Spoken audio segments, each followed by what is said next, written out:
उपस्थितांचं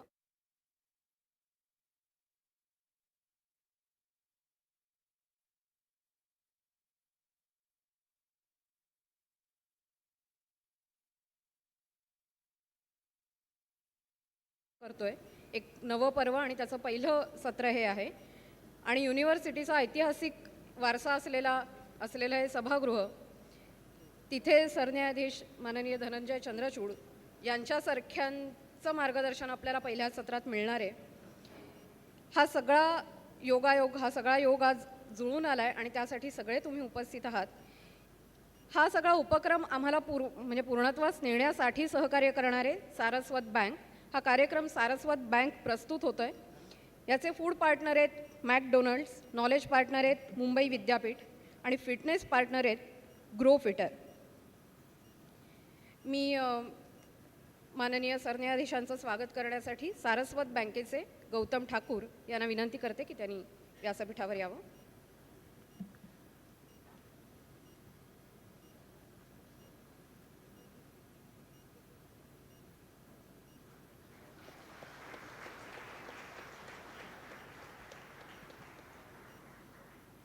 धन्यवाद सर. हा असा उपक्रम आयोजित करण्यामागचं कारण काय, किंवा अनेक वेगवेगळे उपक्रम आम्ही का करत असतो आणि या उपक्रमाला आज सरांना बोलावण्याचं कारण काय, या सगळ्याबद्दल एक थोडंसं प्रास्ताविक गिरीश कुबेर सरांनी करावं अशी त्यांना विनंती करते.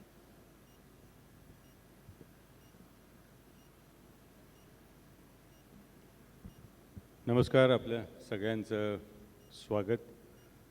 लोकसत्ता लेक्चर पहिलं पर्व आणि माननीय सरन्यायाधीश त्यांच्या हस्ते या उपक्रमाचा शुभारंभ होतोय. ऐकायला येते मला वाटतं ना आवाज आता?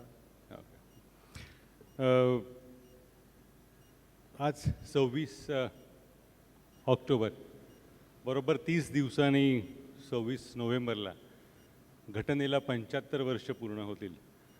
26 नोव्हेंबर 1949 साली घटना कॉन्स्टिट्युएंट असेंब्लीमध्ये मंजूर झाली आणि मग पुढचं सगळं आपल्याला माहिती आहे. तर या वर्षी लोकसत्ताने एक वर्षभर उपक्रम चालवला, अजूनही सुरू आहे. तो 31 डिसेंबरला संपेल. संविधान भान असं त्याचं नाव आहे. दररोज लोकसत्तेच्या संपादकीय पानांवरती एक छोटंसं लेख संविधानाविषयी, आपल्या कॉन्स्टिट्यूशनविषयी आम्ही वर्षभर हा लेख चालवत आलेलो आहोत. आणि त्यानिमित्तानं मग वेगळं आमचं एक सदर असतं चतुसूत्र, त्याच्यामध्येही आम्ही संविधानाविषयी 4 अंगांनी दर आठवड्याला एक असे लेख मुद्दामून या वर्षामध्ये केले. हेतू हा की भारत हा जन्माला आला तेव्हा हा राज्यांचा संघ आहे. ही सगळी राज्ये मिळून देश बनलेला आहे. ही संकल्पना आपण विसरत चाललेलो आहोत आणि सगळंच काहीतरी एकाच्याच हातामध्ये किंवा एकनियंत्रित अशा स्वरूपाचं स्वरूप त्याला येतं आहे. पण हे मुळात संघराज्य आहे. हे एकंदर घटनेचं स्वरूप लोकांना कळावं या उद्देशाने हा आम्ही स्तंभ सुरू केला. आणि तेव्हापासून आमच्या डोक्यामध्ये होतं, लोकसत्तेच्या डोक्यामध्ये होतं, लोकसत्तेची इच्छा होती की सरन्यायाधीशांच्या हस्ते या वर्षीपासनं या नव्या उपक्रमाची सुरुवात करायची. त्यासाठी मी त्यांना इतका त्रास दिला आहे, म्हणजे कल्पनाही करू शकणार नाही, इतका त्रास दिला आहे. आणि आणखी थोडासा दिला असता तर मला असं वाटतं त्यांनी किंवा त्यांच्या वतीने कोणीतरी मला कंटेम्प्ट ऑफ कोर्टसाठी माझ्यावर पण ते आले, कारण त्यांच्या एकंदर कामाचा व्याप आणि हे सगळं लक्षात घेता वेळ काढणं अवघड होतं. पण ह्या उपक्रमासाठी म्हणून आणि लोकसत्तेचा हा उपक्रम हे फारच महत्त्वाचं होतं. आणि त्यासाठी आम्हाला जागासुद्धा हीच हवी होती. याचं कारण इथे चंद्रचूडजींनी प्राध्यापकी केलेली आहे. 9 वर्ष या वास्तूमध्ये ते शिकवत होते. आणि त्यासाठी 2 गोष्टी महत्त्वाच्या होत्या आमच्यासाठी. ही वास्तू, याचं कारण इथल्या हायकोर्टामध्ये त्यांच्या कारकिर्दीला सुरुवात झाली. आणि दुसरा मुद्दा अर्थातच ही वास्तू, कारण याला एक इतिहास आहे. हा सगळा परिसर स्वातंत्र्याची चळवळ, मग टिळकांच्यावरती भरला गेलेला खटला, हा सगळा या परिसराचा भाग आहे. तर आणि मग सरन्यायाधीशच का हवे होते? आता याचं एक साधं सोपं उत्तर आहे. ते मला असं वाटतं की आपल्या सगळ्यांना पटलं तर टाळ्या वाजवा, नाही वाटलं तरी वाजवा. नाही, मुद्दा असा आहे की यांच्याविषयी चंद्रचूड यांच्याविषयी, या व्यक्तीविषयी इतकं आकर्षण का, हा मला मुद्दा यासाठी खूप महत्त्वाचा वाटतो. आणि माझ्यापुरतं उत्तर याचं इतकं महत्त्वाचं आहे. आणि मला तुम्हाला सांगायला आवडेल चंद्रचूडजी, औरंगाबाद, अमरावती इथपासनं, पुणा इथपासनं ही वेगवेगळ्या क्षेत्रातली मुलं, विद्यापीठातले विद्यार्थी असे सगळे आलेले आहेत आपल्याला ऐकायला. तर माझ्या मते एक कारण खूप महत्त्वाचं असं आहे की विद्वत्तेला किंवा इंटेलेक्च्युअल हा जो एक शब्द वापरला जातो, रॅशनॅलिझम हा एक शब्द वापरला, तर्कवाद, तर या विद्वतजन्यतेला लोकप्रिय करण्याचं काम यांच्या कारकिर्दीत अतिशय प्रामाणिकपणाने आणि मोठेपणाने झालं. भावनेने निर्णय घ्यायचे असतात, भावनेने विचार करूनच, म्हणजे विचार बाजूला ठेवायचे आणि भावना पुढे जात असते. या पार्श्वभूमीवरती यांचा तर्कवाद हा खूप आकर्षक वाटतो. आणि एखादी लोकप्रियता एखाद्या विषयाला मिळते, तुलना म्हणून, फक्त तुलना म्हणून, म्हणजे रघुराम राजन हे गव्हर्नर यांच्या आधीही होते, पण त्यांच्याविषयी जी एक लोकप्रियता निर्माण झाली कारण त्यांनी तो विषय खूप महत्त्वाचा वाटला, जवळचे वाटले. तसे सध्याचे सरन्यायाधीश जवळचे वाटतात, म्हणून अनेकांना त्यांना भेटावं असं वाटतं, ऐकावं असं वाटतं आणि त्यांची मांडणी समजून घ्यावीशी वाटते. आणि हा केवळ तुलना म्हणूनच होता, उगीच याच्यावरनं कोणीतरी PIL वगैरे करू नये एवढीच माझी विनंती. तर एवढ्या घटनात्मक महत्त्वाच्या पदावरची व्यक्ती इथे आलेली आहे. या व्याख्यानमालेचं, वार्षिक व्याख्यानमालेचं उद्घाटन त्यांच्या हस्ते मी जास्त वेळ घेत नाही, आपल्या सगळ्यांच्या वतीनं त्यांचं स्वागत करतो. लोकसत्ता परिवारातर्फे आमच्यासाठी हा अतिशय आनंदाचा आणि महत्त्वाचा दिवस आहे. आपण इथे आलात, आपल्या मनापासून स्वागत. आणि कार्यक्रमाचं मला वाटतं माझ्या आधी सहकाऱ्यांनी सांगितलंच असेल, 2 पद्धतीनं हा कार्यक्रम होईल. पहिलं त्यांचं जे भाषण आहे ते अर्थातच इंग्रजीमध्ये असेल, विषय तांत्रिक आहे. आणि त्यांच्यानंतर आपण त्यांच्याशी काही संवाद साधणार आहोत. चंद्रचूड जी एक व्यक्ती हा त्याचा विषय असेल आणि त्याच्यातनं जी काही एक महत्त्वाच्या त्यांच्या पैलूंची ओळख व्हायला हवी ती होईल. मी इथे थांबतो. पुन्हा एकदा आपले सगळ्यांचे मनापासून आभार. धन्यवाद.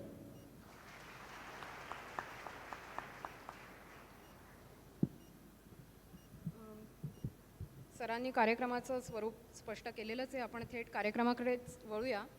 मी सरांना विनंती करते, चंद्रचूड सरांना, की त्यांनी संघराज्य व्यवस्थेतल्या क्षमतांचं आकलन या विषयावर मार्गदर्शन करावं.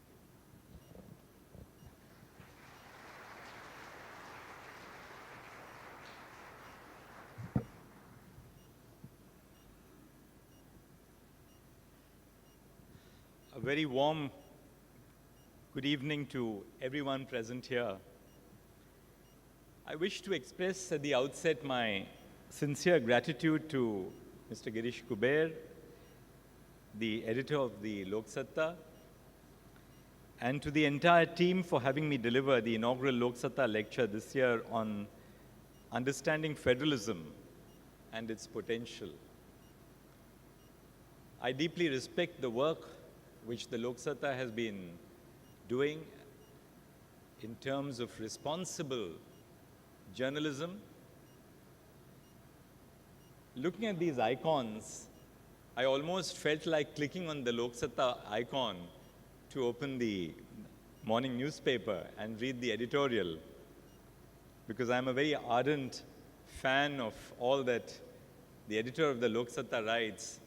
And so very often, particularly in the mornings, I await a message on my WhatsApp platform from him, reminding me of an interesting editorial which has been written of an article on law and life.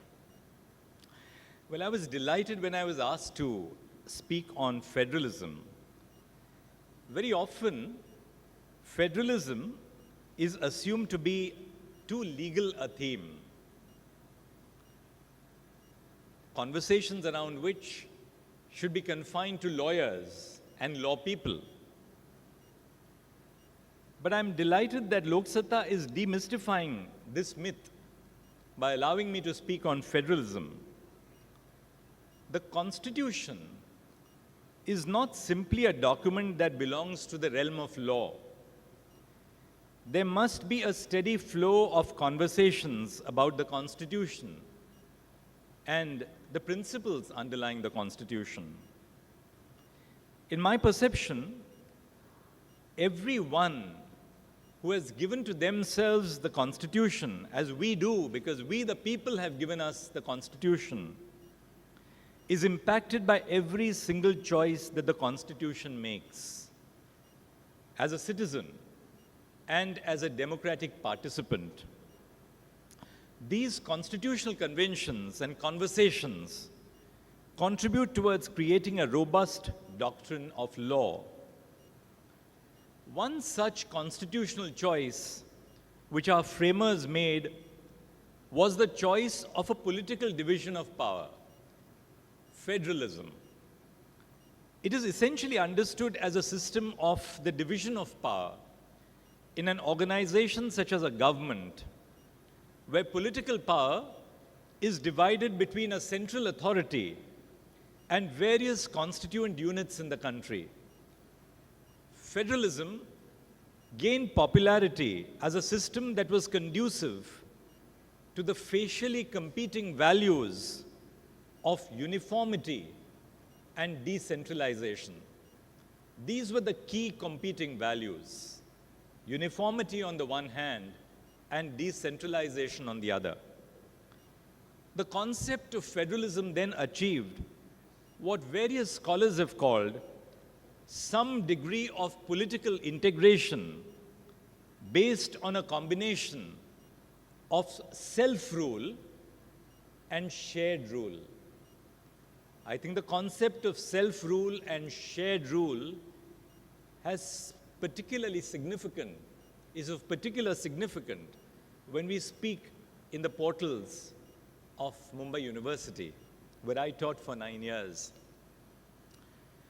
I first begin by addressing a basic question: is federalism the ideal constitutional default? Today we talk about default options in the electronic age. And therefore the first question that I want to ask: is federalism the ideal constitutional default option? We often assume that federalism is in itself a preferred constitutional value which must be protected at all costs. The colonial British regime struggled with a unitary system of governance and eventually introduced the federal system of governance in India in the last few decades of their rule. By 1919, the British had sent into motion a process of provincialization, of setting up the provinces, which could not be suddenly reversed at the time of independence for administrative and political reasons. This, coupled with the linguistic divide and the sheer size of the country, perpetuated a feeling about the inevitability of federalism in India insofar as it vested provinces with legal powers. But if we look at the history of the nation before independence, we find this amalgam of the provinces on the one hand, which owed their allegiance to the sovereignty of the British crown, and the Indian princely states on the other hand. This, together with the linguistic divide, the cultural divide, and the political divide in terms of different achievements, in terms of the aspiration towards popular rule, defined the historical backdrop of federalism in India. There is much contestation today on whether federalism is a good constitutional value. It might surprise many of you if I told you that the principle of federalism was used as one of the core arguments in support of slavery in the United States. Unlike in India, where federalism has mostly come into focus of the courts in the context of the division of powers, in the United States, federalism was at the center stage of social laws such as the anti-discrimination principle. the American states in the South argued that the interference of the federal government with slavery laws in the states was an overreach of federal power. The states wanted to preserve their identity, and the identity which the states in the United States wished to preserve was their right to perpetuate slavery. This, they argued, the intervention of the Federation, they argued, was a violation of the rights of the federating states in the United States. The states argued that the Constitution did not grant the federal government the authority to either regulate or abolish slavery within the borders of individual states. Thus, federalism was opposed by many in the West.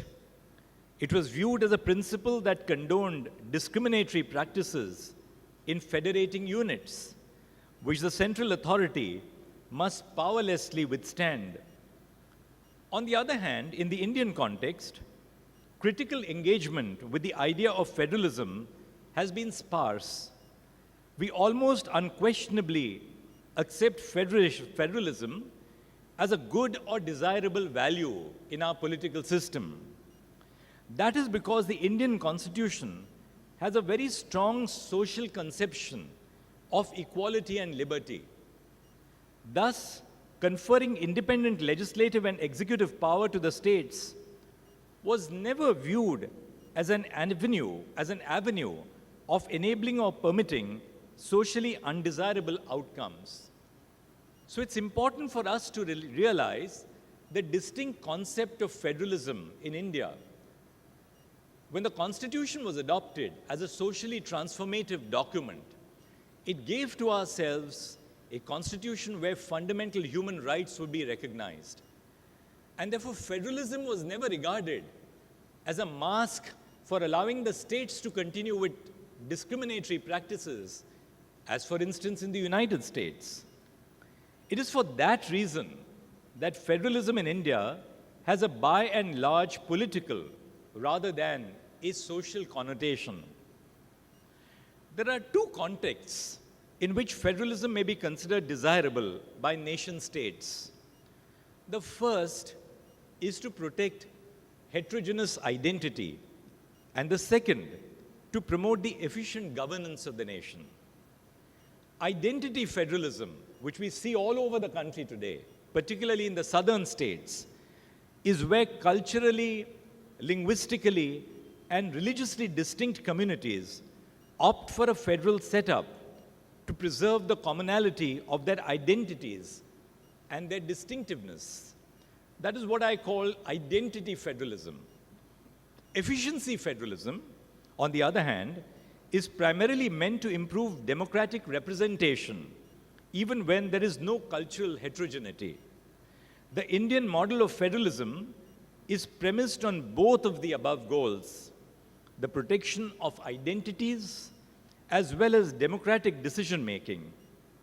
For example, Article 371B of our Constitution is a special provision for the state of Assam. The provision provides for the constitution and functioning of a committee consisting of elected representatives from specified tribal areas. The purpose of the committee is to protect the interest and identity of the tribal communities within the state of Assam through decentralization. This is an example of identity and efficiency federalism. Decentralization of power, which is at the core of efficiency federalism, overlaps slightly with identity federalism in that it creates avenues to empower disadvantaged communities. Disadvantaged communities may not be able to wield power at the national level due to the lack of numbers or political heft, but they may have the ability to influence decisions at the local and the state levels. For example, more than 20 Indian states have implemented a reservation of 50% for women in the Panchayat Raj institutions. The significance of this move and what it does for the empowerment of women who belong to the rural areas must not be undervalued. This must be contrasted to the total number of women representatives at the national level. Currently, there are 74 women members of parliament. This stands at a mere 14% of the elected representatives. The second aspect which I want to deal with today is federalism in the Indian context. Of the many great things that the judgment of the 13-judge bench in Keshwananda Bharati has given us, among them the most prominent is the learning that there are certain values of the Constitution and that these values would trump majoritarian will. It is such a prominent doctrine, the doctrine of the basic features. But what does federalism really mean in the Indian context? We often hear legal scholars argue that the US Constitution is more federal than unitary, while the Indian Constitution is more unitary rather than federal, or that the Indian Constitution has a centralizing tendency. What does this really mean? India's adoption of federalism was, like many of its laws, informed by the historical context of partition and perceived secessionist threats faced by certain parts of the country at the dawn of independence. When India gained independence, the basic fear was, will the country survive? Resultantly, while the Objectives Resolution of 1946, adopted by the Constituent Assembly, envisaged a more decentralized conception of federalism, the framers of our Constitution eventually chose to adopt a more centralized model. Resisting that suggestion to insert the word federal, Dr. Babasaheb Ambedkar believed and stated that what is important is that the use of the word union is deliberate because it is indestructible. So you see, at the birth of the Constitution, the overarching theme was, how do we preserve the nation? And how do we ensure that the nation, the union, is indestructible? And therefore you find the absence of the word federal in the Constitution when it was adopted. The resistance of our framers to a more classical form of federalism was not unanimous. The beauty of our Constituent Assembly was its own diversity. In fact, I'm reading a very interesting book called The 15, on the 15 women who were part of the Constituent Assembly and the diversity of their traditions and histories. The representatives of the provinces in the Constituent Assembly saw it as a betrayal of the very exercise of framing the Constitution. They resisted the idea of a stronger center. Some even argued that the Constitution which was being adopted was essentially unitary, with a mere facade of a parliamentary democracy. The reference for this criticism was the federal model adopted by the United States, where the states have their own constitutions. In contrast, India's single constitution, Parliament's powers to amend the Constitution, the powers of the governors to refer state laws to the President of India for assent, and the veto of the President over the laws enacted by the states emerged, if I may use that expression, as culprits for the perversion of the purer forms of federalism in India. The centralizing tendency of the Indian Constitution, it is often argued, stems from two of its features. The first, the emergency powers of the Union, and the second, the residuary powers which are vested in the Union Parliament. This I term as a vice of oversimplification. I understand that the legal community is often charged with complicating simple issues with the use of legal jargon. But trust me when I say this, we must peel multiple layers to understand the contours and the scope of the doctrine of federalism in the Indian context. There is no denying the fact that our Constitution does contain centralizing features, such as the emergency powers. and residuary legislative powers of the Union Parliament. The emergency powers have been used not merely in times of war and external aggression, as they were used during the course of the Chinese aggression or later on, but also in the terms of the internal emergency in 1975. The residuary powers of legislation are given to the Union Parliament. So if a subject is not contained in any of the legislative lists as being conferred to the state legislatures, of necessity it belongs to Parliament. But we must also remember that the Constitution seeks to create a balance. There is, for instance, a rather stringent procedure to amend constitutional provisions which impact the powers of a state. An amendment to the provisions of the Constitution requires a 2/3 majority in both houses of Parliament. However, an amendment to provisions that deal with the legislative and executive power of the states requires a special majority and additionally a ratification by at least 1/2 of the states. Similarly, the Constitution confers the power to assent to bills passed by the state legislatures to the governor, who is appointed by the president under the aid and advice of the Council of Ministers. However, the provisions of the Constitution also circumscribe the role of the governor to ensure that the states are not rendered subordinate to the union. So in the process of bringing about this balance, the Constitution has adopted a very delicate framework of governance. One of the problems in scholarly studies of Indian federalism is that they often view the model from a Western lens. The critiques of Indian federalism assumed that the Western model is the ideal model, independent of India's specific needs. Anything else was deemed to be a deviation. And that, I submit, is one of the critical fallacies in the critiques on the Indian Constitution. For too very long in the last 75 years, Indian constitutionalism has been assessed from the perspective of a Western lens. We have to assess both the advantages and the flaws from an Indian cultural and historical lens. That is why the term quasi-federal was used to describe the Indian federal model. This, in my opinion, is not ideal and deserves some critical attention. When we speak of federalism, a model that is suitable to our nation must be adopted. This model must be formulated in the context of the history of the formation of India, our cultural diversity, and our social fabric.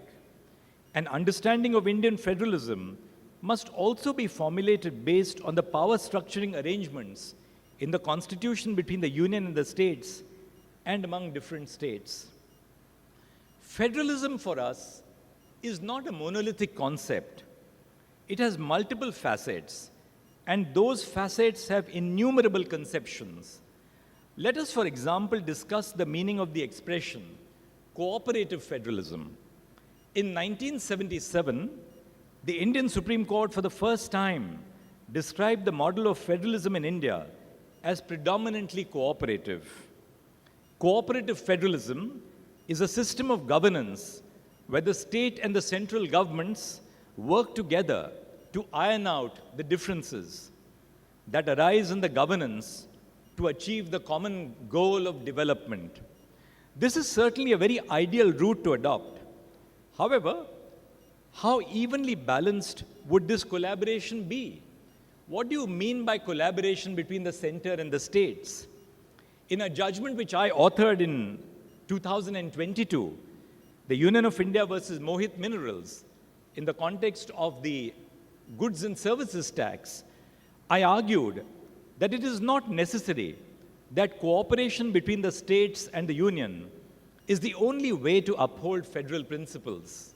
I argued that it is necessary to view Indian federalism as a dialogue in which the states and the union engage in conversations.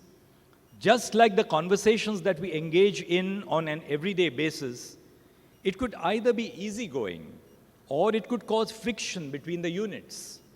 The easygoing conversations must not be viewed as the good and the friction as the bad.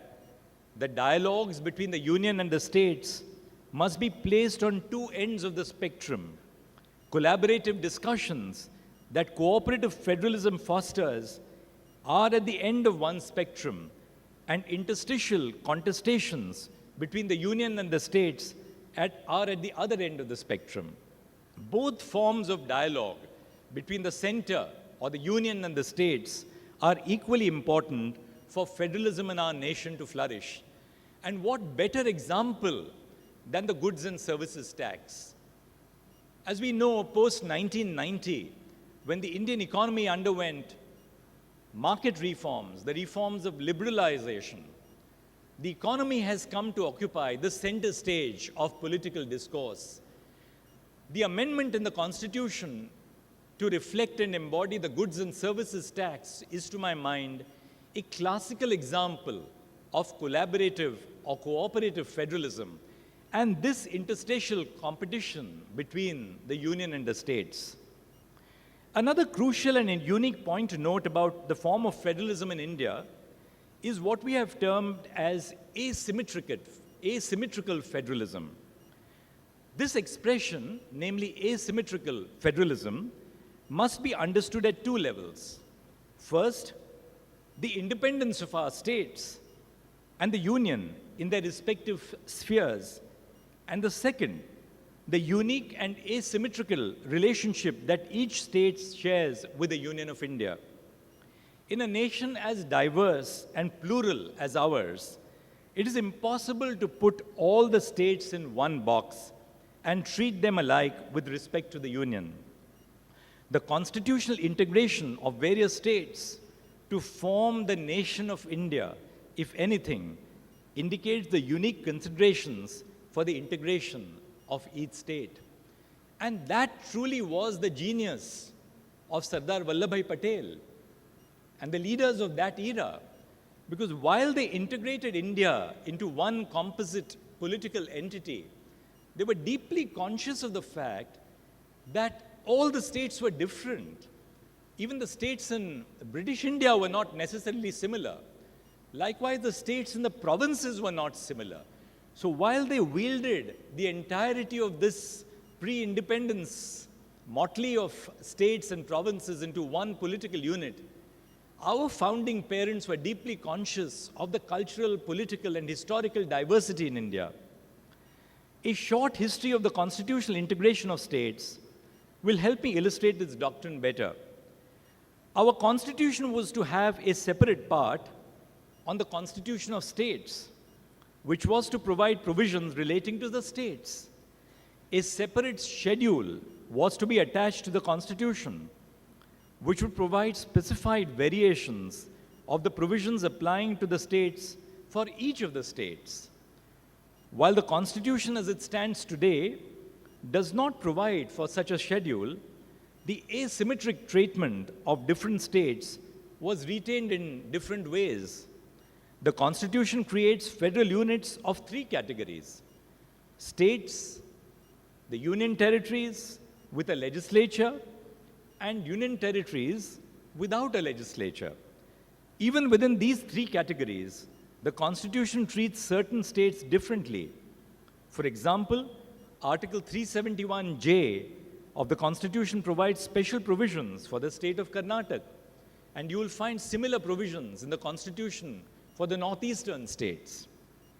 Thus, when we speak of Indian federalism, we must necessarily recognize the unique relationship of different state units within the Union, and in turn, the unique characteristics of Indian federalism.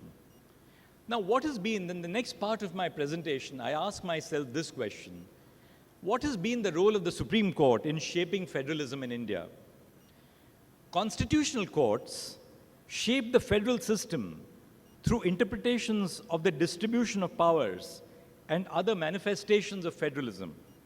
A discussion on Indian federalism cannot possibly conclude without discussing the court's contributions in developing this principle.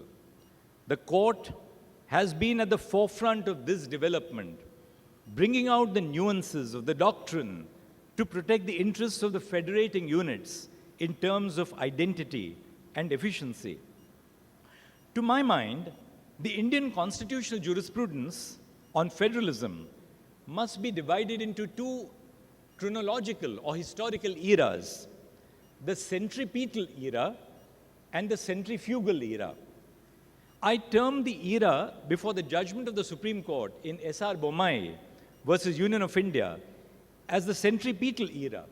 You will all recall that after the emergency, when the Janata government was voted to power, the then Home Minister wrote a letter to the Home Ministers and the Chief Ministers of all the states saying that, well, you have lost the mandate in the elections to Parliament and you must dissolve the legislative assemblies. That came to be challenged in the state of Rajasthan versus Union of India. And later, it resulted in the landmark decision where the entire body of law was reconsidered in S.R. Bommai versus Union of India in 1994. Now, in S.R. Bommai, the Supreme Court adopted interpretations with a centripetal impact. That is, it had a centralizing tendency which led to an accumulation of power with the center and away from the federating states. Now, you will find over a period of time from the judgment in S.R. Bommai that courts have increasingly placed great importance on the role of the states. Now, the reason for that you would find is that the fears which animated the framers in the birth of the Constitution gave way to the robust realization that the Indian Union had become strong and that the Constitution was capable both at a legal, doctrinal level and at a political level of accommodating both the interests of the states and the Union. Therefore, I term the era after the judgment in Bommai as the centrifugal era. In this period, our court has adopted an interpretation that a centrifugal impact has, that is, an interpretation that enhances the autonomy of the federating states. In Bommai, the Supreme Court laid great emphasis on preserving the powers of the states. States, it was held, are not mere appendages of the center, and the court could not take a route which whittled down the powers of the states. Let me explain the contributions of the Supreme Court in ensuring democratic governance through the principle of federalism with the help of a recent example. Article 200 of the Indian Constitution states that the governor has three options when a bill which is passed by the legislature of a state is presented for assent. The first option is that the governor can assent to the bill. The second option is that the governor can withhold assent. The third option is that the governor may reserve the bill for the consideration of the president. The proviso to Article 200 states that the governor may send the bill to the House with a message requesting the House to reconsider the bill. The question before a bench headed by me was on the scope of the second option, that is, whether the governor can indefinitely withhold assent to a bill, in which case the bill will die a natural death by the time that the legislature is dissolved, when the elections are called. If this contention were accepted, it would have meant that the governor could veto bills passed by an elected government in the state. We held that the second option cannot be read to confer a veto power on the governor, for that would erode the principle of federalism and representative governance. We read the proviso to the provision as an explanation for the second option, that a governor can withhold the assent to the bill only to send it to the House for reconsideration. Likewise, recently in 2024, in a judgment which is called Minerals Area Development Authority versus Steel Authority of India, we were deciding the issue of the taxation of mining activities. A bench of which I was a part had to strike a balance between the constitutional distribution of legislative powers and also the ability of our states to deliver welfare measures to their people. We were cognizant of the reality that different states in the country are differently endowed with mineral resources. Interestingly, this was an instance where federalism impacted not only the state's political and fiscal rights, but also its ability to deliver welfare measures to the people. We drew heavily from these factual realities the concepts of resource federalism and fiscal federalism. Just last week, we delivered judgment in a very seminal case again, dealing with concepts of federalism, where we have elaborated upon the theme of fiscal federalism. I won't bore you with the details, but the issue before the Supreme Court was, who has power over industrial alcohol? Does the union have power over industrial alcohol, or does the state have regulatory power over industrial alcohol? The court has, in the last few decades, evolved a robust jurisprudential framework on federalism to ensure that state rights are protected, the identity of various communities is fostered, and the values of representation are promoted. And the last part now, what is the future of federalism? And then I'll conclude. Coming now to the aspect of the potential or the future of federalism. The bottom line of what I have tried to portray thus far is this. Our constitution is a federal constitution. The federal nature of our constitution has undergone a change by the actual operation of democracy and by the constitutional interpretation which has been placed on provisions over the last 75 years. So the concept of federalism that was envisaged by our founding mothers and fathers has not in that sense remained static. It's a concept which has evolved keeping in view the realities of the evolution, the maturity, and the strength of our political system to incorporate more autonomy for the states. The three lists which are appended to the 7th schedule of the Constitution are therefore considerably elaborate. Our Constitution was still ahead of some of its counterparts insofar as it envisaged the limitations of its imagination. The framers of the Constitution were aware of the altered vision of federalism they were opting for. Dr. Ambedkar was cognizant that the Constitution was essentially tailored to India's specific needs, even if it did not answer the description of authentic federal structures. A very distinguished scholar on the Indian Constitution, Professor Mark Gallanter, has argued that the Indian Constitution was a radical readjustment of the relations between groups. Old rights are abolished, new rights are established. What are these new rights today, and how does federalism shape these rights are the questions we must ask ourselves. The Constitution was meant to be a transformative document and not a static one. Climate change, artificial intelligence, data privacy, and cybercrime transcend territorial boundaries which form the basis of federal units. These new challenges ill-fit the conventional modes of union and state subjects.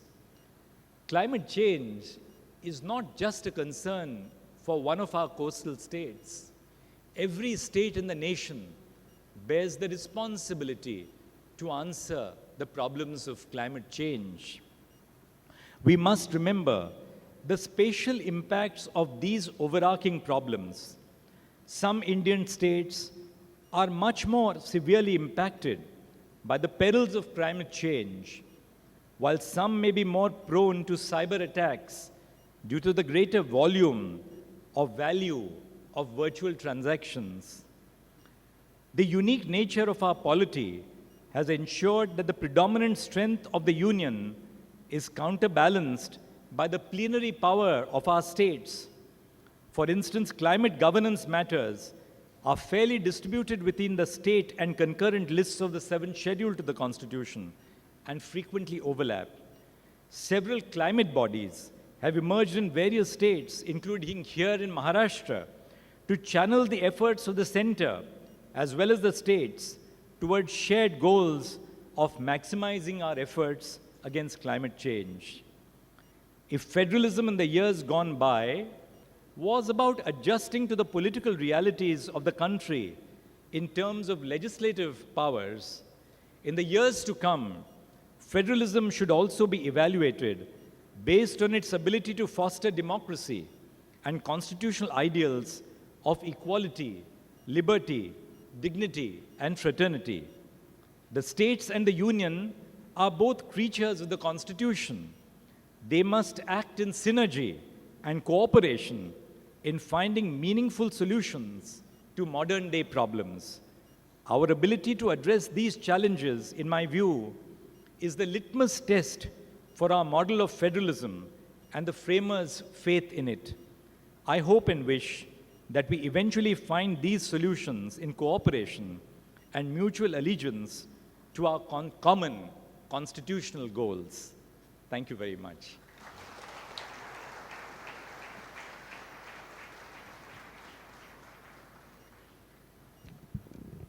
धन्यवाद sir.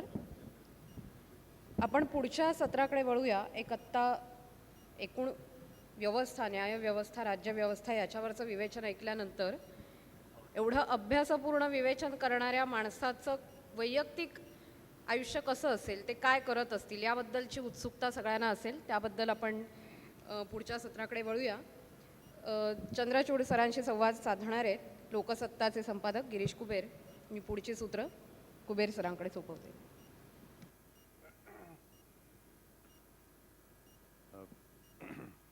आपल्यासारख्या येतोय दादा, तुम्हाला प्रश्न विचारणं आणि व्यक्ती म्हणून जाणून घेणं जरा जास्त जिकिरीचं आहे, कारण तुम्ही कधी शिक्षकांनी तुम्हाला पट्ट्या मारली असण्याची शक्यता नाही, तुम्ही अभ्यास केला नाही असं कधी असायची शक्यता नाही.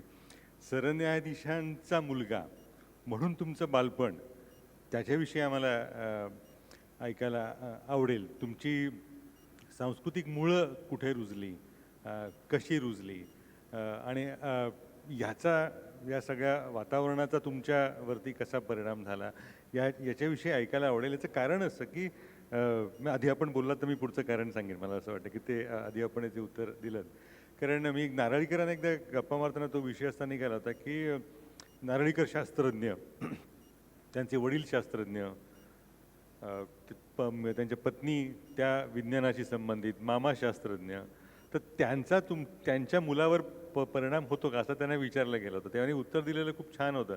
ते म्हणाले, शर्यतीत धावणाऱ्या घोड्याला कधी पहिलं यावं असं वाटत नाही, त्याच्यावरती जो बसलेला असतो त्यातच इच्छा असते.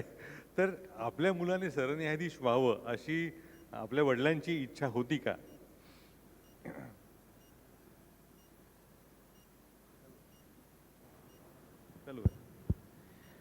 पहिल्यांदा म्हणजे मला एवढंच सांगायचं वाटतं की शाळेत पट्टी मी पण खाली हातावर. एकदा इतकी जोरात पट्टी मला सहन करावी लागली की 7-8 दिवस हात दुखत होता. पण आईवडिलांना ते सांगायला थोडंसं लाज वाटत होती, म्हणून तसाच हात मी असा मागे ठेवून 7-8 दिवस वावरलो घरात.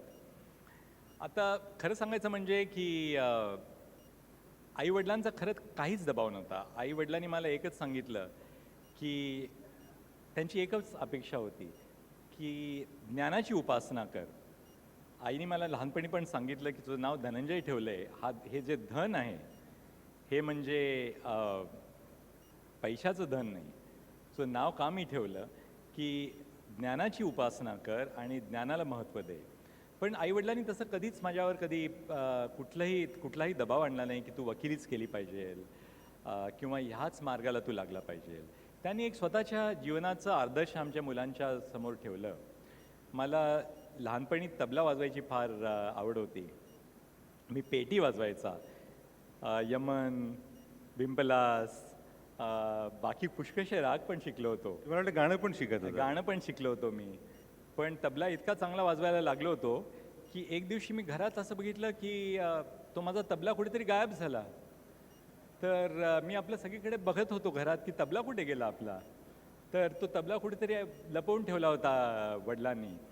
मग नंतर आईने मला सांगितलं, और मला दुसऱ्या कोणीतरी घरात सांगितलं, बहिणीने सांगितलं मला वाटतं, की वडिलांना वाटलं की हा आता तबला दूर ठेवा, हा तबलजी व्हायचा बहुतेक असं वाटतं मार्गावर लागतोय. आता त्यावेळेला त्यांना असं वाटलं नाही की झाकीर हुसेन पण होऊ शकतो. पण कुठल्याच आई वडिलांना वाटत नाही हो असं. पण आजकाल बघा आई वडिलांना अगदी मुलांनी 99 मार्क मिळवले पाहिजे, 100पैकी 100 मिळवले पाहिजे, मुलाला 4-5 म्युझिकल इन्स्ट्रुमेंट्स यायला पाहिजे, त्याला पोहायला पण यायला पाहिजे. हे आमच्या आईवडिलांनी कधी आम्हाला हा ताण आमच्यावर कधीच नव्हता. म्हणजे our parents really allowed us to live our childhood as children, and I think I value that upbringing which they gave us. तुम्हाला कधी नाटक, सिनेमा, मराठी असे कधी घेऊन गेल्याचं आठवतं आहे आई वडील आणि त्यातले काही कलाकार? कारण यशवंतराव म्हणजे आपली जी कारकीर्द आहे, वडिलांची कारकीर्द आहे, एक मोठं नाव आहे, त्यामुळे त्यांचेही काही मित्रमंडळी असतील, त्यांच्याविषयी तुम्हाला काही आठवणी आहेत त्यांच्या? माझ्या वडिलांचे म्हणजे खास मित्र कॉलेजच्या दिवसापासून, म्हणजे एल्फिन्स्टन कॉलेजपासून, म्हणजे पु ल देशपांडे. आणि पु ल देशपांड्यांचाही माझ्या वडिलांचा पुष्कळ वर्ष सहवास होता. आणि पु ल आमच्या घरी यायचे, वडील त्यांच्या घरी यायचे. सुनीताताई, मला अजूनसुद्धा परवाच मी सुनीताताईंचं एक आर्टिकल वाचलं स्क्रोलमध्ये. आणखीन त्यांनी त्या आर्टिकलमध्ये त्या इंग्लिशमध्ये आर्टिकल आहे त्यांचं, त्यांनी पुलंचा सहवास, त्यांच्याबरोबर वसंतराव देशपांडे, मल्लिकार्जुन मनसूर वगैरे त्यांच्याबद्दल त्यांनी पुष्कळचं लिहिलं आहे. माझी आई गानसरस्वती किशोरी आमोणकरजींची शिष्या होती त्यावेळेला. तर आमच्या घरी कसं म्हणून साहित्य आणखीन म्युझिक, गाणं ह्याचा सहवास होता आमच्यासाठी, मुलांसाठी.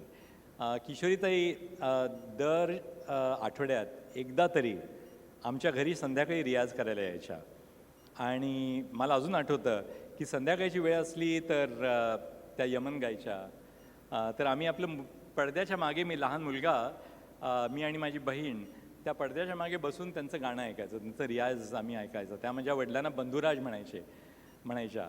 आणि त्यांची पहिल्यांदा जेव्हा record, when her first record was cut, त्यावेळेला त्या लॉंग प्लेईंग रेकॉर्ड्स असायच्या, 33 RPM LP.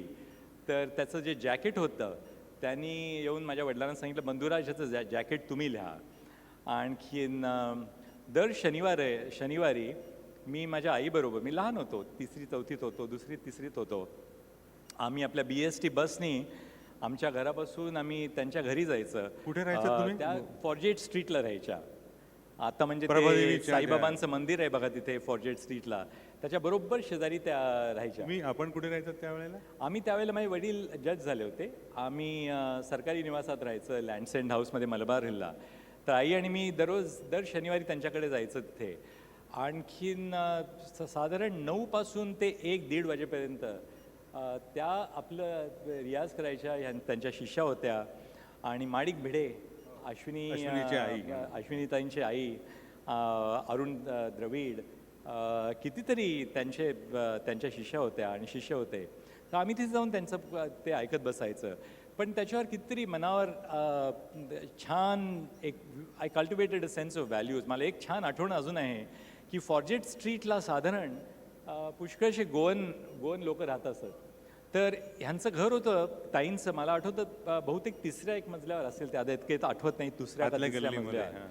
तर समोरच्या घरात जेव्हा त्या फिश विकायला बायका यायच्या, तर त्या वरतून टोपली सोडायच्या एका दोरीनी. आणखीन वरतून ते बाईंना सांगायचे की किती पैसे द्यायचे त्या फिशसाठी. आणि किशोरीताईंच्या आई मुगुबाई कोर्डीकर, त्या जयपूर घराण्याच्या, she was one of the most distinguished proponents of the Jaipur gharana. Alladiya खानच्या त्या स्वतः शिष्या होत्या. तर ह्या वातावरणात आम्ही वाढलो. आणि मला अजून आठवतं की मी त्यावेळेला कविता लिहायच्या. आता काय लहानपणी 7वी-8वीतल्या मुलाच्या कविता, पण आमच्या वडिलांनी एक दिवशी मला सांगितलं की तू बाबा एक PL आले आहेत तर त्यांना ह्या एक कविता वाचून दाखव. आणि मला अजून पुलंनी एक गोष्ट सांगितली की हे बघ तू देशात प्रवास केला पाहिजे. तू जेव्हा देशभर जेव्हा तू प्रवास करशील आणि देशाची विविधता तुला जेव्हा तुझ्या लक्षात येईल तेव्हाच तू you can really be fit for some public role in your life. आणि ते अजून मला आठवतं.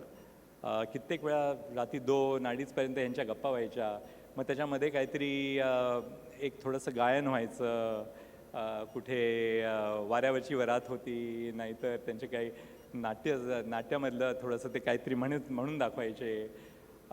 माझे वडील त्यांच्या व्यवसायाच्या गोष्टी बोलायचे. तर या थोर मंडळींच्या आसपास त्यांच्या सहवासात वाढण्यामुळे कितीतरी मनावर कविता सुटली ती बरं झालं असेल. असं मराठी अनेक जणांना तसं वाटलं.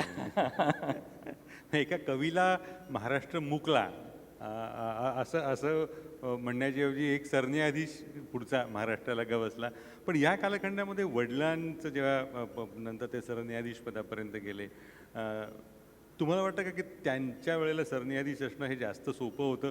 सोशल मीडिया नव्हता त्यावेळेला? आपण म्हणतो ते बरोबर आहे. माझे वडील बघा त्यावेळेला थोडंसं गॉल्फ खेळायला त्यांना वेळ मिळायचा सोमवारी आणि शुक्रवारी. आज आम्हाला असं काही करू शकत नाही आम्ही. आमच्याकडे साधारणतः सोमवारी आणि शुक्रवारी आजसुद्धा सुप्रीम कोर्टात 80 ते 90 कामं असतात. सोमवारी 80-90 कामं, आणखीन शुक्रवारी 80-90 कामं. गेल्या 2 वर्षात आम्ही 34 जजेस आहोत. गेल्या 2 वर्षात आम्ही 1,00,000 कामं यांचं निवारण केले. 1,00,000 वी हॅव क्रॉस 1,04,000.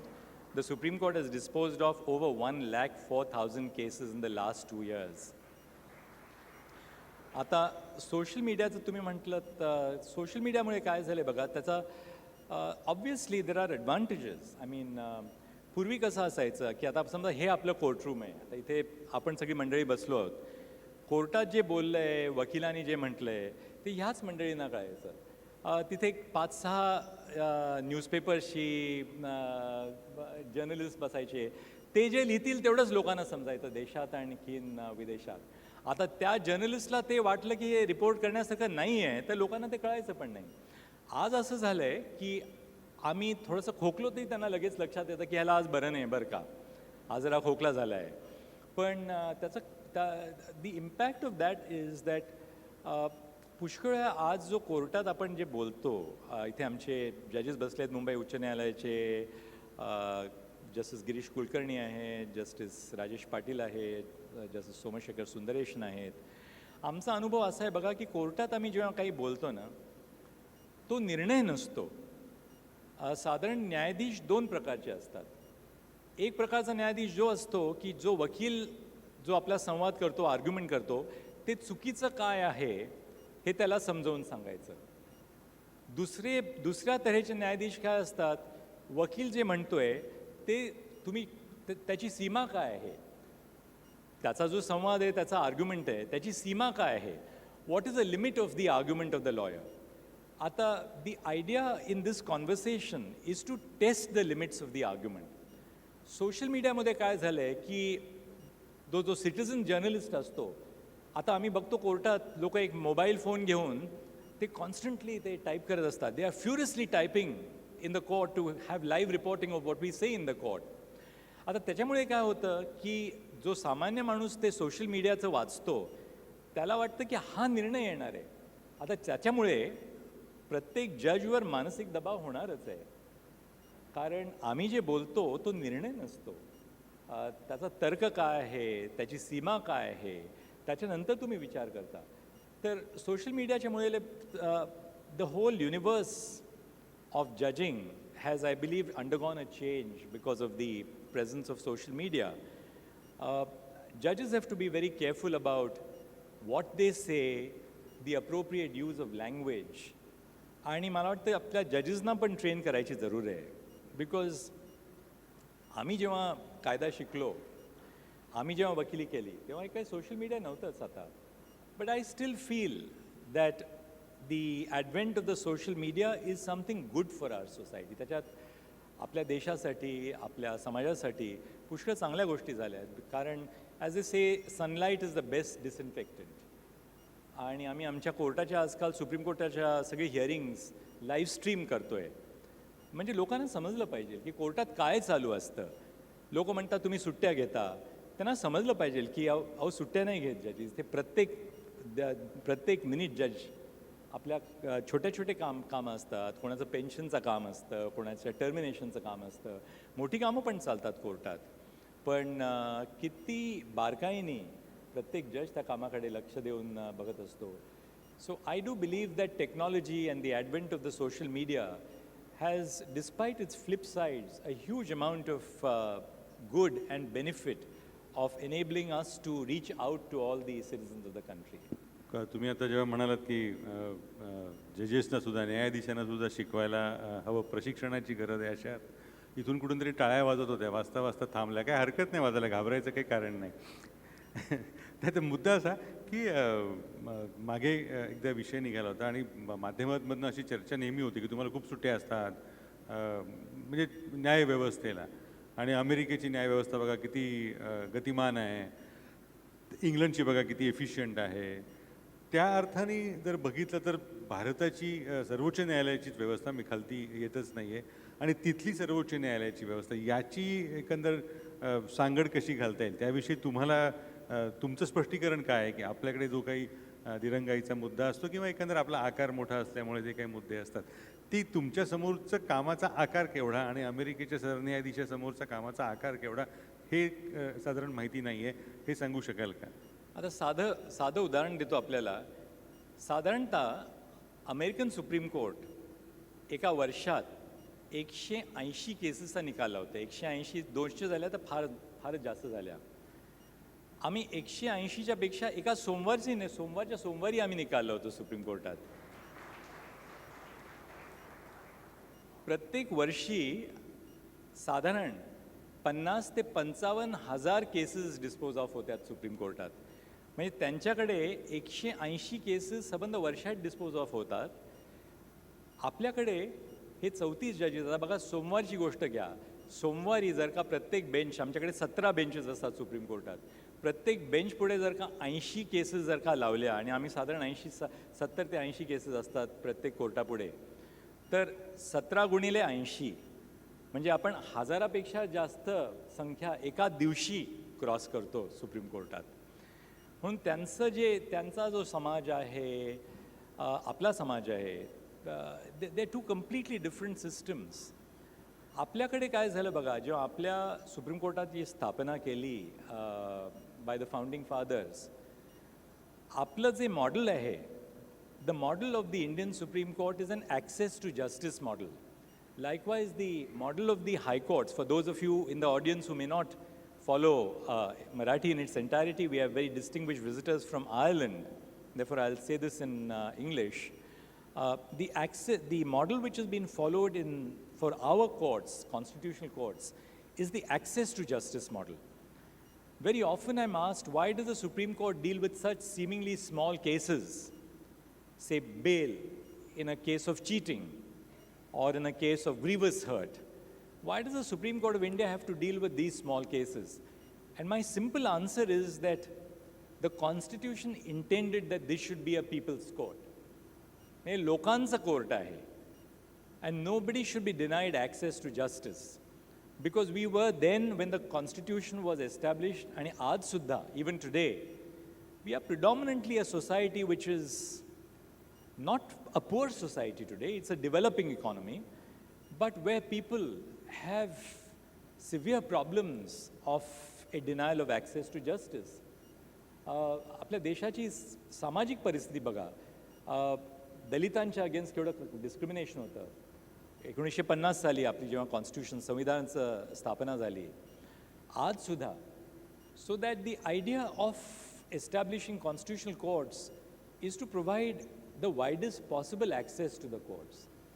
म्हणून अमेरिकन सुप्रीम कोर्ट काय, द UK सुप्रीम कोर्ट, आणि आपलं सुप्रीम कोर्ट आहे. आता सिंगापूरच्या सुप्रीम कोर्टामध्ये त्यांचे चीफ जस्टिस सुंदरेश मेनन मला सांगत होते की त्यांच्याकडे एक मोठं काम झालं की एक आठवडा जजेसना त्या कामाचा निर्णय कसा द्यावा ह्याच्यासाठी वेळ दिला जातो. आम्हाला असं कधी नाही, एक काम झालं की दुसरं काम सुरू होतं आमच्या पुढे. पण साधारण सरन्यायाधीश म्हणून हा त्याची दिनचर्या कशी असते? बरं, सोमवारचा शुक्रवार शनिवार रविवार हा विकेंडचा भाग, हा सगळा सोमवारपासूनच्या केसेससाठीचाच भाग असतो. हे सगळं, कारण एवढं सगळं वाचणं हा एक मुद्दा आहेच ना. ही दिनचर्या कशी असते? माझी दिनचर्या प्रत्येकाची दिनचर्या वेगळी असते. माझा दिवस साधारण सकाळी 3:30 वाजता सुरू होतो. आणखीन कारण थोडासा वेळ तुम्ही स्वतःसाठी पण द्यायला पाहिजे. मी 3:30 वाजता दिवस सुरू होतो. आपण थोडंसं काही व्यायाम करतो, बाकीच्या काही गोष्टी असतात. पण मी 6च्या सुमाराला तरी माझं काम सुरू होतं सकाळी. आणखीन सोमवारची जी कामं असतात ती साधारण रविवारी वाचायला लागतात. कारण 60 ते 70 कधी 80 कामं जी असतात सोमवारची ती तुम्हाला रविवारी वाचायलाच लागतात. म्हणजे रविवारी साधारण 8च्या सुमाराला तरी कामाला बसलं तरी 6, 6:30, 7 वाजतात काम संपवायला वाचन. शनिवारी आम्ही काय करतो की शनिवारी आपली जी पेंडिंग जजमेंट्स असतात त्या आठवड्याची त्याचं डिक्टेशन करायला लागतं. सोमवार ते शुक्रवार दुसऱ्या दिवशीची कामं असतात ती तुम्हाला वाचायला लागतात. शुक्रवारची कामं तुम्हाला साधारण बुधवारपासून वाचायला लागतात. ती थोडी कामं यायला लागतात. आता सगळ्या फाईल्स आमच्या डिजिटाईज्ड आहेत. ते फारच चांगलं झालं आहे, कारण पेपर फाईल्स येतच नाहीत आमच्या पुढे. सगळ्या फाईल्स आमच्या डिजिटाईज्ड आहेत. तर त्याच्यामुळे काय होतं, आता जजमेंट्स, आता आज माझं परत दिल्लीला जाताना माझ्याकडे 3 जजमेंट्स आलेली आहेत ईमेलवर. तर बसल्या ती 3 जजमेंट्स मी जी डिक्टेट केली आहेत ती तुम्ही एडिट करू शकता. तर ह्याच्यात पुष्कळ वेळ जातो. आता पुष्कळसे लोक म्हणतात की जजेसना आणि कोर्टांना तुम्ही सुट्ट्या का देता? ही एक ब्रिटिश काळची प्रथा आहे. तर खरं ह्याच्यात किती मोठी चूक आहे. कालच आमचे सगळे जजेस आम्ही बसलो होतो कोर्टात. प्रत्येक जज म्हणाला की आम्हाला 7 आठवडे सुट्टी जी असते मे महिन्यात, त्याच्यातली साधारण 6 आठवडे तुम्ही जी पेंडिंग कामं आहेत तुमच्यापुढे जे जजमेंट्स रिझर्व्ह झालेली आहेत, कॉन्स्टिट्यूशन बेंचच्या केसेस आहेत, ती त्यावेळेला तुम्हाला कामं तुम्ही डिक्टेट करता जजमेंट्स. म्हणजे आपल्यालाच खरंच एक समाज म्हणून आपल्याला हा एक विचार करायला पाहिजे की आपली जी ही कोर्ट्स आहेत, हायकोर्ट्स आहेत, सुप्रीम कोर्ट आहे, ह्यांना तुम्ही विचार करण्यासाठी वेळ द्याल की नाही? कारण आज जे आम्ही डिसाईड करतो, आज जे निर्णय देतो, आपल्या देशाचं भवितव्य त्याच्यावर कितीतरी निर्भर असतं. आता मी आज माझ्या व्याख्यानात 3-4 उदाहरणं दिली. They will define the kind of society we will be in the next 50 or 75 years. So do we give our judges sufficient time to think, to read about the law? Or do you just want them to be merely, mechanical instruments in the statistical disposal of cases? आज सुद्धा 55,000 cases, 50-55,000 cases आपण dispose of करतोय. पण त्याच्या पलीकडे आपल्या समाजासाठी पुढे काय करायला पाहिजे, समाजाची दिशा कुठे जायला पाहिजे, ह्याचा विचार करायला आपण जजेसना वेळ दिला पाहिजे. जे बाकीच्या देशात जे डेव्हलप्ड कंट्रीज आहेत, बाकीच्या देशात काय झालं आहे की जसं तुम्ही वरती जाता, खालच्या स्तरावरनं वरती जाता, तुमचं काम कमी होत जातं. आपल्याकडे बरोबर उलटं आहे. तुम्ही जेव्हा सुप्रीम कोर्टात जातात, म्हणजे साधारण 60च्या पुढे जेव्हा जजेस वरती जातात, त्यांचं काम सगळ्यात जास्त असतं, both in terms of volume as well as in terms of complexity. And I think therefore there has to be a fundamental rethink. Judges are not just gallivanting or goofing up in vacations. Our judges are deeply committed to the work which they do. Even in the vacations, शनिवारी आणि रविवार कुठल्याही जजला नसतोच. शनिवारी पुष्कळ वेळा जजेस दिल्लीच्या बाहेर जातात, लॉ कॉलेजेसमध्ये जातात, हायकोर्टात जातात, वेगळ्या शिबिरांसाठी काम करतात, लीगल एड कॅम्पसाठी जातात. ते काम पुष्कळसे जजेस शनिवारी करतात. As chief justice of India मी साधारण दर शुक्रवारी मला कुठेतरी बाहेर जायला लागतं राज्यात. मी परत शनिवारी रात्री यायचा प्रयत्न करतो, म्हणजे रविवारी सकाळी आपल्याला बसून सोमवारची कामं वाचता येतात. जी पेंडिंग जजमेंट्स आहेत ती आलेली असतात आपल्या टेबलावरती, त्याचं आपल्याला काम करायला लागतं. चीफ जस्टिस ऑफ इंडिया म्हणून तुम्हाला बाकी ॲडमिनिस्ट्रेटिव्ह काम करायला लागतं. अपॉइंटमेंट्स, हायकोर्टाच्या अपॉइंटमेंट्स, सुप्रीम कोर्टाच्या अपॉइंटमेंट्स. सरकार ऐकते का हो अपॉइंटमेंटचं तुमचं सांगितलेलं? बरं, मी तुला सांगू का, आपल्याला सांगू का मी की आज आपण एक कोलिजियम सिस्टम अडॉप्ट केलेली आहे आणि कोलिजियम सिस्टममध्ये वेगळ्या वेगळ्या स्तरांवर वेगळ्या वेगळ्या सरकारांना, सुप्रीम कोर्टाला, हायकोर्ट्सना जबाबदाऱ्या दिल्या आहेत. आता हायकोर्टाच्या अपॉइंटमेंट्स जेव्हा होतात तेव्हा हायकोर्टाचे चीफ जस्टिस आणि त्यांचे 2 सिनियर मोस्ट जजेस जे असतात ते रेकमेंडेशन्स करतात. त्या रेकमेंडेशन्स पुढे करताना वेगळ्या वेगळ्या पातळीवर त्याचं कन्सल्टेशन होतं. वेगळ्या वेगळ्या जजेसना तुम्ही ऐकता, तुमच्याबरोबर जे जजेस बसत असतात त्यांच्याबरोबर तुमची चर्चा होते.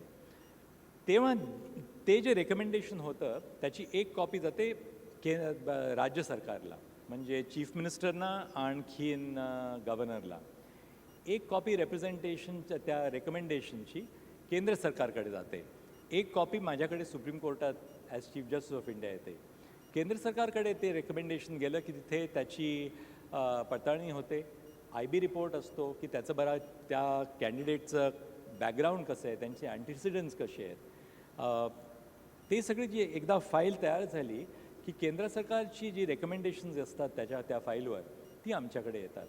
म्हणजे तुम्ही बघितलं तर आपण आज जो माझा मुद्दा होता federalism, as a federal country responsibilities have been given to different levels of government, including the judiciary. The judiciary at the level of the states, the judiciary at the level of the Supreme Court, the governments at the level of the states, the governments at the level of the union government.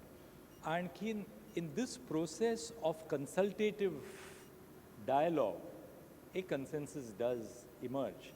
आता कित्येक वेळा consensus होत नाही. But that's part of the system, and I think we must have the maturity to understand that this represents the strength of our system. I wish we would be able to foster a greater consensus, but the point of the matter is that this is dealt with at a very great level of maturity on the part of different levels within the judiciary and different levels within the government. आणि त्यांच्याबरोबर आमचा संवाद होत असतो.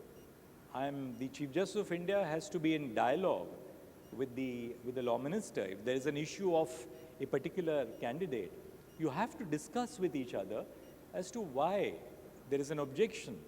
Is that objection justified? And there is a very great deal of maturity in this dialogue which takes place. त्याकडे यायचंच आहे. मी अशासाठी विचारलं की पु ल देशपांडेंचा तुम्ही उल्लेख केलात. पु ल देशपांडेंना विचारलं होतं की विनोदी वाङ्मय हा विषय होता. ते म्हणाले की सगळ्यात विनोदी वाङ्मयामधलं माझं सगळ्यात त्यांचं आवडतं वाक्य या अर्थाने कुठलं की एखादा प्रश्न सरकारच्या विचाराधीन आहे, सरकार विचार करतं हाच खूप मोठा विनोद आहे, असं पु ल देशपांडे म्हणाले होते. आपला अनुभव तसाच असतो का सरकारच्या विषयावर? आपल्याला एकच सांगू शकतो की असं कुठलंही प्रपोजल नाही आहे ज्याच्याबद्दल मी म्हणू शकीन की माझ्या विचाराधीन आहे. माझ्याकडे कुठलंही प्रपोजल आलं अपॉइंटमेंटसाठी तर एका आठवड्याच्या आत ते प्रपोजल माझ्याकडून, ती फाईल, मी कोलिजियमची मीटिंगकडून ती फाईल सरकारकडे जाते माझ्याकडून. आता पुष्कळ प्रपोजल्स अशी असतात जिथे त्यांना वेगळ्या वेगळ्या पातळीवर त्याचा विचार होत असतो. आणखीन the question is, have we developed a better system? I think we have to understand that it's very easy to criticize institutions which we have formed over the last 75 years. Every institution has its positives. Every institution is capable of betterment and improvement. But the very fact that there are institutional improvements which are possible should not lead us to a conclusion that there is fundamentally something wrong with the institution. The fact that these institutions have stood the test of time over the last 75 years is a reason for us to trust our system of democratic governance, of which the judiciary is well a part. आणि गेले 2 वर्ष मी chief justice of India म्हणून काम केलं आहे. त्याच्या अगोदर मी 6 वर्ष सुप्रीम कोर्टाचा जज म्हणून काम केलं आहे. I must also say that when we take decisions on appointment of judges to the high courts, we have a consultative exercise where we take consultation of judges from that high court who are judges of the Supreme Court. So a great deal of very careful deliberation goes on in that process. ते लोकांचा एक समज असा आहे, विशेषतः social मीडियामुळे तो जास्त झालेला, आणि हा प्रश्न मला असं वाटतं इथे बसलेल्या प्रत्येकाच्या, काय देशातल्या प्रत्येकाच्या मनामध्ये असणार. 15 ऑगस्ट असेल, 26 जानेवारी असेल किंवा आणखी काही सण समारंभ असतील, तुमची देशातला सगळ्यात मोठा जो लिटिगंट आहे त्या सरकारमधल्या उच्चपदस्थांची भेटीगाठी होत असेल. म्हणजे काही जणांना असंही वाटत असेल कोणी पाहुणे घरी येतात किंवा त्या अर्थाने, तर त्याचा म्हणजे काय लोकांच्या समजाच्या अर्थाने म्हणतो की लोकांना असं वाटतं की भेटले म्हणजे झालं, प्रकरण मिटलं. असा परिणाम हा भेटीगाठीचा होतो का? म्हणजे सार्वजनिक ठिकाणी भेटणं हा काही गुन्हा असू शकत नाही, पण त्याचं लोकांच्या मनातला समज असा असतो की नाही म्हणजे मग काहीतरी सेटल झालेलं दिसतंय अशा अर्थाने. तुमचा अनुभव कसा आहे या विषयात? एक म्हणजे मला सांगायचं आहे आपल्याला की पुष्कळ राज्यात ही एक प्रथा आहे की राज्याचे मुख्यमंत्री, राज्याचे सरन्यायाधीश यांच्यामध्ये रेग्युलर मीटिंग्स होत असतात. आता लोकांना काय वाटतं की तुम्ही का भेटता ह्याच्यासाठी, निर्णयासाठी कधी भेटत नाही. आणि आपल्या the maturity of our political system lies in the fact that there is a great deal of deference to the judiciary even in the political class. आता पुष्कळ असं होतं की तुम्हाला साधी गोष्ट असते, तुम्हाला बजेटिंग जे असतं, ज्युडिशरीचं बजेटिंग असतं राज्यात, ते सरकार करत असतं. आणि ते बजेटिंग जजेससाठी नसतं. तुम्हाला नवीन कोर्टाच्या बिल्डिंग्सची जरूर असते, तुम्हाला जजेसच्या निवासस्थानासाठी जरूर असते डिस्ट्रिक्ट्समध्ये. तर ह्याच्यासाठी तुम्हाला चीफ जस्टिस आणि चीफ मिनिस्टरची मीटिंग होणं आवश्यक असतं. आणि आता मी उत्तर प्रदेशमध्ये सरन्यायाधीश होतो, मी महाराष्ट्रात पण ॲडमिनिस्ट्रेटिव्ह कमिटीमध्ये काम केलं. आणि पुष्कळ राज्यात अशी प्रथा आहे की पहिल्यांदा जेव्हा सरन्यायाधीशाची नियुक्ती होते, सरन्यायाधीश त्या राज्याचे मुख्यमंत्र्यांच्या घरी जातात. दुसऱ्यांदा मुख्यमंत्री सरन्यायाधीशांच्या घरी येतात. आणखीन त्या मीटिंगसाठी वेगळा अजेंडा असतो की बरं ही 10 प्रोजेक्ट्स आज आपली चालू आहेत आपल्या राज्यात. ते इन्फ्रास्ट्रक्चर आहे समजा, त्याला आपल्याला इन्फॉर्मेशन टेक्नॉलॉजी ची जरूर आहे, त्याचं काय बजेटिंग आहे. मग मुख्यमंत्री म्हणतील की ह्या 10 प्रोजेक्ट्समध्ये आपण ही 5 प्रोजेक्ट्स ह्या वर्षी आपण प्रायोरिटाईज करूया, त्याच्यासाठी आणखीन पुढच्या वर्षी आपण आणखीन 5 प्रोजेक्ट्स प्रायोरिटाईज करूया. आता ह्या कामासाठी तुम्ही भेटला नाहीत एकामेकाला, नुसता पत्रव्यवहार केलात आपण, तर ते कधीच काम सुटणारच नाही ते काम. तर पण जेव्हा ह्या मीटिंग्स होतात, trust me when I say this, there is a great deal of maturity in the political system. आणि in the course of those meetings, never in my experience, I was the Chief Justice of the Allahabad High Court from October 2013 to May 2016. The Lucknow bench building was under construction. Pushkal amche projects hote. What was discussed was these aspects which were discussed. Never would the Chief Minister say that or talk about a pending case, because there is a feeling and there is a realization that operates in a completely different sphere altogether. The administrative relationship between the high courts and the state governments is very different from the judicial work which the high court judges do. And the same thing operates at the central level in the administrative relationship between the Supreme Court of India and the government of the day, as distinct from the judicial work which is done by the Supreme Court. आता आपण म्हणा तसं 15 August आहे, 26 जानेवारी आहे, on कोणाच्या घरी लग्न आहे, कोणाच्या घरी if there is a sad bereavement, I feel that it's part of a tradition that the Chief Minister of the state will come and visit, or the Chief Justice will meet if there is a bereavement. But surely we must have the maturity to understand that this has no bearing at all on the judicial work which we do. अहो तुम्हाला जर का ह्या गोष्टी काय तुम्हाला adjust करायच्या असल्या तर तुम्ही सगळ्यांच्या देखरेखीखाली लोक बघतायत तेव्हा तुम्ही काय हे डील्स कराल का?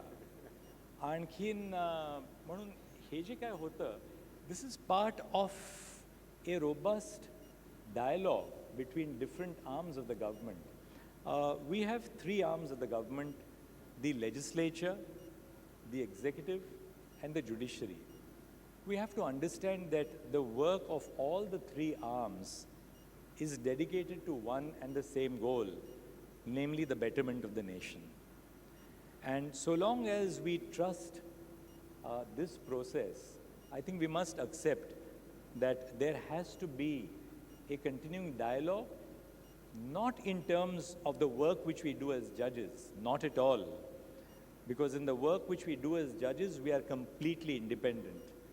But in so many which ways, there is an intersection between the work which the judiciary does on the administrative side and the work which is done by the government on the administrative side. उदाहरणतः गेले 5 वर्ष मी supreme कोर्टाची जी committee आहे ती मी chair करतोय. आता आम्हाला ह्या तिसऱ्या पातळीसाठी phase 3 of the courts project, we have a budget of 7,000 crores. That 7,000 crores is going to be utilized to provide connectivity, a whole digital ecosystem for the Indian judiciary. Now, I had to speak to a parliamentary committee which came to the Supreme Court. That parliamentary committee on the judiciary consisted of members of parliament across the political spectrum. The parliamentary committee was extremely deferential to the fact that they were speaking to a senior judge of the Supreme Court. त्यांनी आम्हाला ती त्यांच्या पार्लमेंटमध्ये बोलवायच्या ऐवजी the chairperson of the parliamentary committee said, we would like to come to the Supreme Court to engage in a dialogue with you. आणि आम्ही पुष्कळ तासन तास आम्ही त्यांच्याबरोबर चर्चा केली. तुमची काय गरज आहे, तुमची विजन काय आहे पुढच्या 5 वर्षासाठी for the Indian judiciary in terms of digital governance. We made presentations to them. The parliamentary committee came out with its report emphasizing the need for digitizing the Indian judiciary. त्याच्यामुळे आम्ही then we went and presented our budget to the union government. The union government, the Ministry of Finance, the Department of Justice came to us and told us that you will have to represent your demands in a particular manner. You tell us if this is going to be the input in terms of investment, what is going to be the output, what are going to be the resultants. And therefore, as a result of this process, we were able to get an outlay of funds which will be used for the modernization of the Indian judiciary. मला असं वाटतं समाजाचं प्रौढत्व या मुद्द्यावरती आपण थांबूया. आपल्या सगळ्यांच्या मनामध्ये बरेच प्रश्न असतील आणि म्हणजे सर्वोच्च न्यायालयातनं कोणीतरी निवृत्त होतंय म्हटलं तर जास्त प्रश्न असतील, पण ते प्रश्न मला असं वाटतं की त्या मुद्द्यावरती आपण थांबूया. आपण वेळात वेळ काढून आलात. आपल्या सगळ्यांच्या उपस्थितांच्या वतीने, लोकसत्ता परिवाराच्या वतीने, एक्सप्रेस ग्रुपच्या वतीने मी आपले आभार मानतो. आणि नंतर म्हणजे उर्वरित निवृत्तीनंतरचं तुमचं जे काही कार्यक्षेत्र असेल त्याच्यामध्ये लिखाणकाम असावं आणि लोकसत्तेसाठी लिहावं अशी मी विनंती करतो आपल्या सगळ्यांच्या वतीने. धन्यवाद. धन्यवाद सर. लोकसत्तेत येत्या काळात सरांचं लिखाण वाचायला मिळेलच. आपण आता पुढच्या शेवटच्या टप्प्याकडे येऊया कार्यक्रमाच्या. आज इथे वेळात वेळ काढून सर, माननीय सरन्यायाधीश उपस्थित राहिले. लोकसत्ताच्या वतीने त्यांचे आभार मानण्यासाठी मी इंडियन एक्सप्रेस समूहाचे मुख्य कार्यकारी अधिकारी जॉर्ज वर्गीस यांना विनंती करते. आमच्या या नव्या पर्वाचे म्हणजे सारस्वत बँक प्रस्तुत लोकसत्ता लेक्चर याचे फूड पार्टनर आहेत मॅकडोनल्ड्स.